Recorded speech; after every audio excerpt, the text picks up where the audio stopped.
আলহামদুলিল্লাহ রাব্বিল আলামিন والصلاة والسلام على خاتم النبيين وعلى آله وأصحابه أجمعين।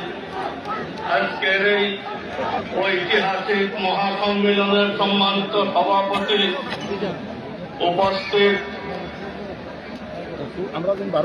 প্রধান অতিথি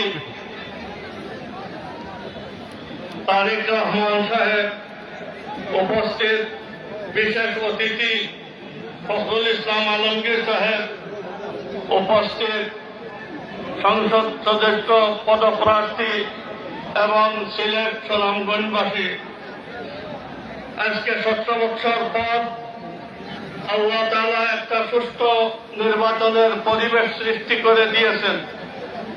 আমাদের পার্টি জমিয়তে উলামায়ে ইসলাম 106 বছরের পার্টি।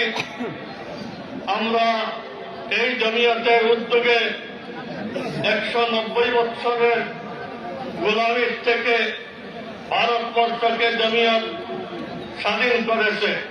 জমিয়ত চায় একটা শান্ত, শ্রেষ্ঠ, নিরাপদ, উন্নত রাষ্ট্র। এই উদ্দেশ্যে আমরা বিএনপির সাথে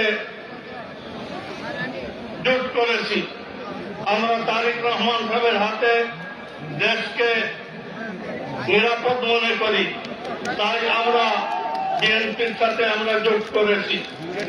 আমার আহ্বান, আগামীতে যদি আমরা শান্ত, নিরাপদ, উন্নত এক মডেল দেশ দেখতে চাই, তাহলে আমরা সিলেটের এই 19 আসনে আমরা বিএনপি জোটকে বিজয়ী করার চেষ্টা করব।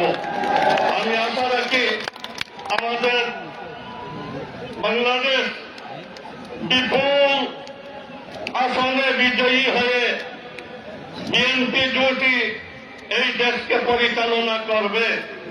আমরা আশা রাখি যে বিএনপির মাধ্যমে এই দেশ সুস্থ, নিরাপদ, শান্ত এক দেশে রূপান্তরিত হবে। ওয়া আখিরু দাওয়ানা আলহামদুলিল্লাহি রাব্বিল আলামিন।